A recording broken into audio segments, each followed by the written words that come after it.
Olá, Pátria Amada Brasil, meu bom dia a você, meu querido e minha querida, em nome de Jesus, Deus te abençoe. Hoje é 14 de dezembro de 2025, domingo. Vamos aqui, a palavra de Deus, fica até o final. Deus tem uma palavra para te abençoar hoje. Quero aqui fazer um registro, certo? Aliás, dois. Ontem celebramos o aniversário de 93 anos de plantação da Igreja de Cristo no Brasil. Nasceu em 13 de dezembro de 1932 na cidade de Mossoró. Celebramos aqui na região leste-oeste ontem uma festa muito linda para a glória e o louvor do nome de Jesus. Amém? Hoje, 14 de dezembro, é o dia da Bíblia para os evangélicos. A Igreja Católica, ela celebra aí em setembro, tá certo? Mas para os evangélicos é o segundo domingo de dezembro. Isso é um decreto de lei de número 10.335/2001, que foi estabelecido que o segundo domingo de dezembro é o dia da Bíblia para os evangélicos. Amém?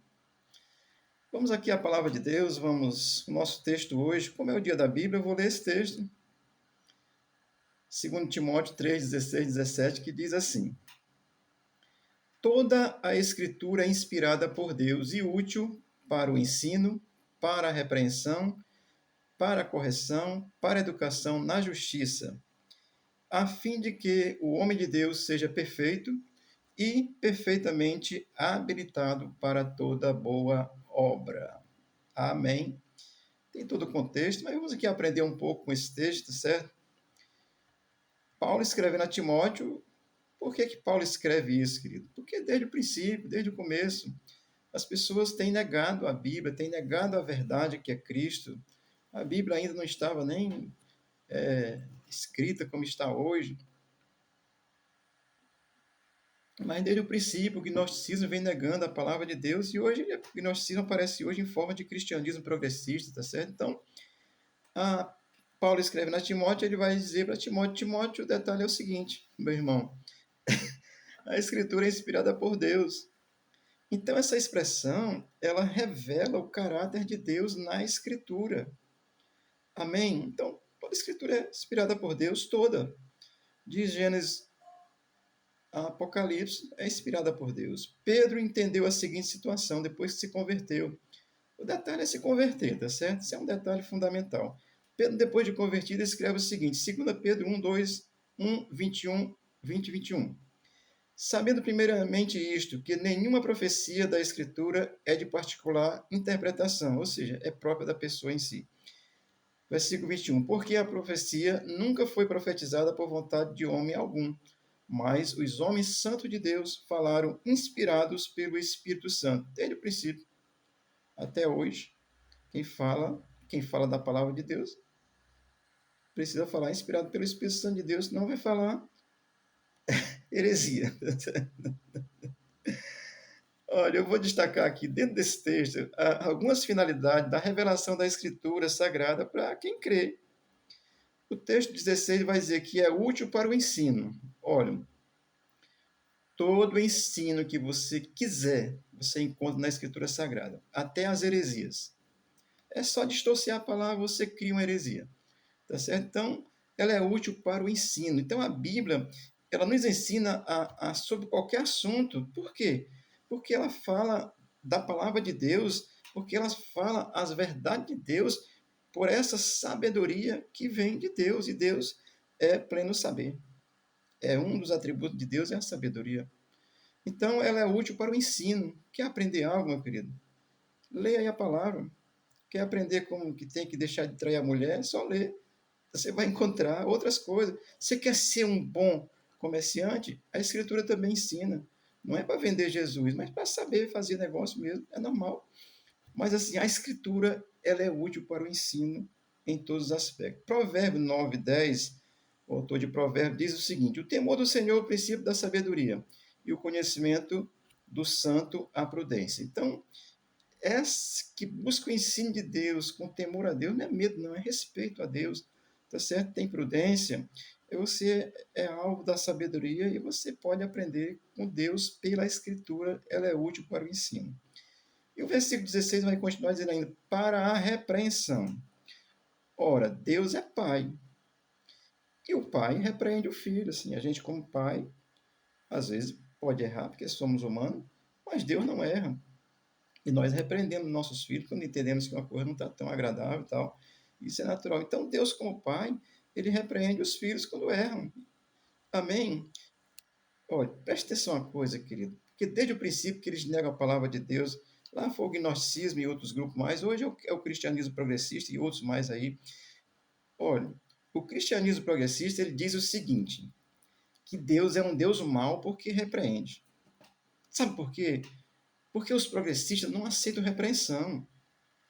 Eles querem vir dizer que veio para Cristo, veio para o Evangelho e viver do mesmo jeito, não aceitam a correção, não obedecem a Deus. Então eles dizem que Deus é mau.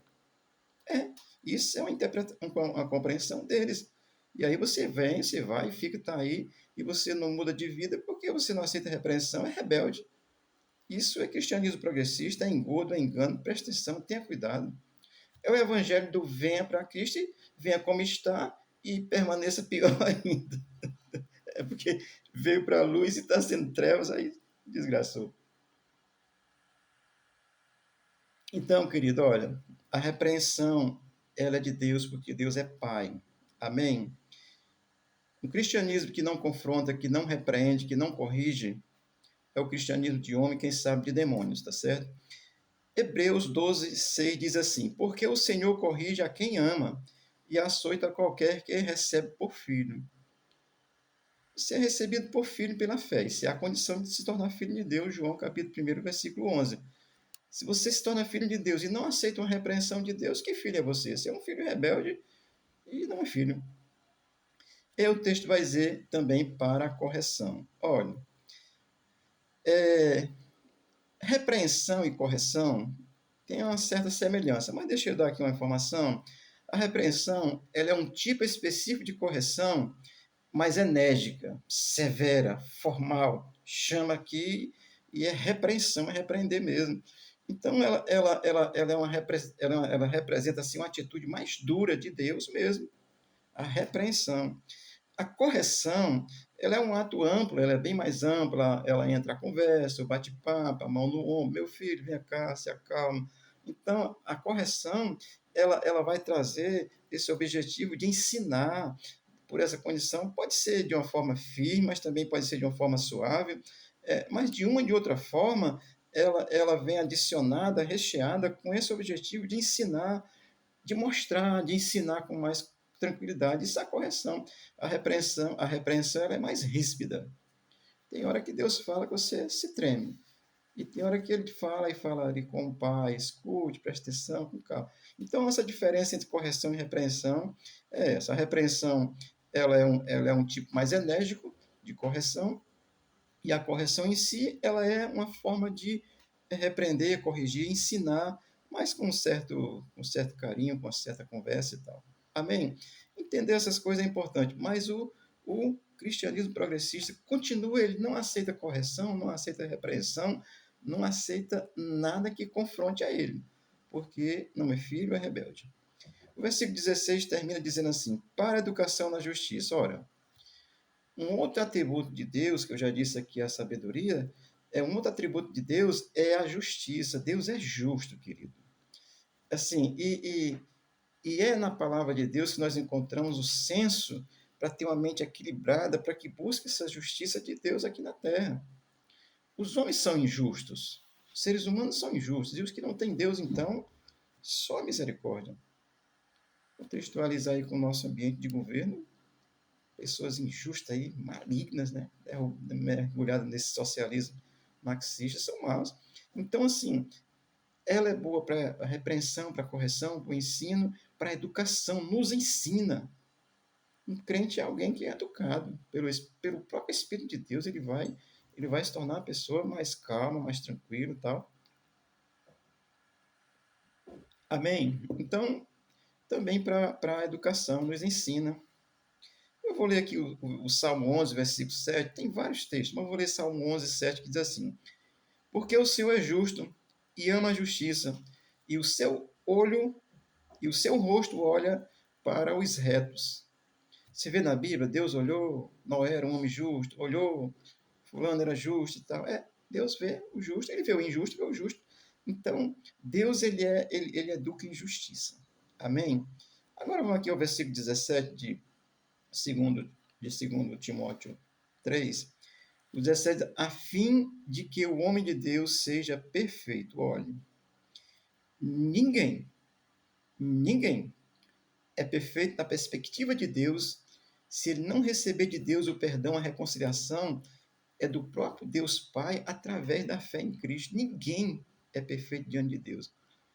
Romanos 3:26, 3:23 vai dizer que todos pecaram e estão separados da glória de Deus. Então, a fim de que o homem de Deus seja perfeito, ninguém se torna perfeito na perspectiva de Deus se não vier a Deus através de Cristo, ser reconciliado, ter o perdão do Pai. Isso você precisa aprender, entender, para que você possa buscar a Cristo. Às vezes você é uma pessoa tão boa, mas você, no fundo, de vez em quando a maldade surge. Amém?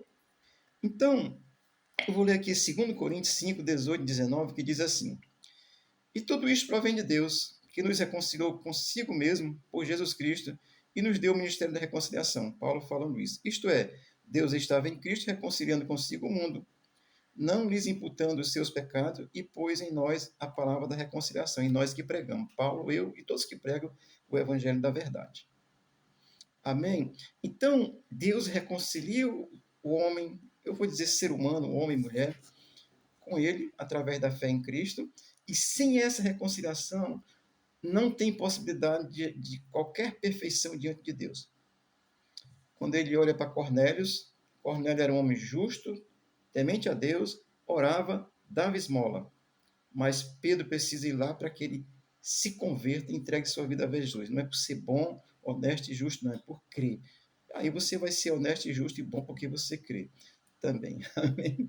Então, o homem, o ser humano, não se torna justo diante de Deus, não tem perfeição em nós diante de Deus, a não ser através de Cristo. Ele olha através do sangue de Jesus como uma transparência e nos vê purificado pela fé no Cordeiro de Deus que tira o pecado do mundo, João 3:36, João 1:36.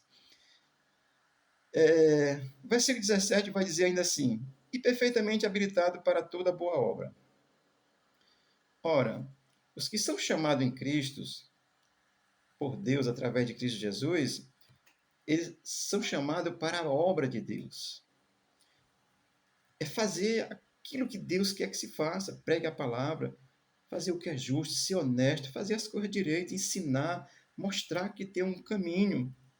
Não é, aliás, não é um caminho, tem o caminho, que é Cristo. Os outros são vereda, tá certo? Glória a Deus. Então, amado, se torne e seja perfeitamente habilitado para toda boa obra. Sem Cristo, ninguém é habilitado para a obra de Deus. Pode fazer coisa boa, pode ser agradável, pode ser cortês, pode ser o que for, mas sem essa presença, sem essa correção, sem esse ensino, sem essa reconciliação em Cristo, com Deus através de Cristo, não tem quem se torne perfeito diante de Deus. Portanto, olha, para que se torne perfeito e habilitado, eu vou voltar lá ao versículo 17, para que você seja ensinado, tenha repreensão, correção, receba educação na justiça de Deus. Isso vai tornar você perfeito e habilitado para a obra de Deus. Se uma vida não for transformada por Cristo Jesus, fazer a obra de Deus é meio confuso. Você não vai fazer entendendo direito, vai fazer a sua vontade achando que está certo e não está, porque a obra de Deus não depende de nós, ele depende de Deus, tá certo? Então, Paulo está aqui nos ensinando, hoje, no dia da Bíblia, que a Bíblia ela é a palavra de Deus. Hoje existe um relativismo da palavra de Deus. Pode ser, mas pode não ser. Deixa eu dar só aqui a informação, que talvez você saiba disso.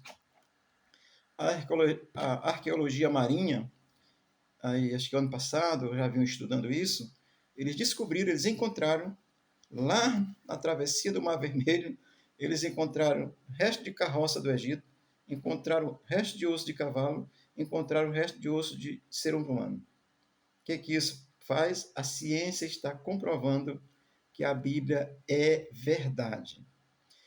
Tem um cidadão nas internet aí botando uma coisa assim: a Bíblia era verdade. Mentira do Satanás. A Bíblia não era. A Bíblia é a verdade de Deus, ela é a palavra de Deus. Meu convite a você é que você possa crer em Jesus Cristo, para que você seja uma pessoa aperfeiçoada em Cristo, para a obra de Cristo, para que você possa aceitar a correção de Cristo, a orientação, o ensino de Cristo e viver em obediência a Cristo. Isso é ser crente. Se não aceita a correção, se não aceita a repreensão, se não aceita o ensino de Jesus, divaga pela filosofia, pelas coisas que tem aí, que é bom para a alma, para o ego, né? Mas não transforma. Então, meu querido, que Deus te abençoe. Eu estou aqui hoje no dia da Bíblia, dizendo pela Bíblia, existem muitos outros textos que a Bíblia é a palavra de Deus. E eu quero concluir lendo para você o Salmo. Deixa eu olhar aqui, que eu passei por cima do Salmo. Glória a Deus. Salmo 119, versículo 5, 105. Salmo 119, versículo 105. Lâmpada para os meus pés é a tua palavra e luz para os meus caminhos. Quer acertar, querido? Busque a Deus em Cristo Jesus. Aceite as orientações, a correção de Deus. Às vezes a gente olha assim, mas eu estou sofrendo. Deus está te ensinando. O sofrimento nos aperfeiçoa se nós buscarmos a Deus. E Ele não se esqueceu de você, porque Deus não esquece de ninguém. O Senhor te abençoe e te guarde em nome de Jesus. Hoje teremos culto aqui às 18 horas, Rua Guarani, 1938A, bairro João 23, Fortaleza, Ceará. Você é bem-vindo. Deus te abençoe. Deus abençoe o Brasil. Deus abençoe a cada cristão na face da terra. Aqueles que nessa hora estão sendo perseguidos por causa da palavra de Deus, que o Senhor fortaleça cada um dos meus irmãos, em nome de Jesus. Amém e amém.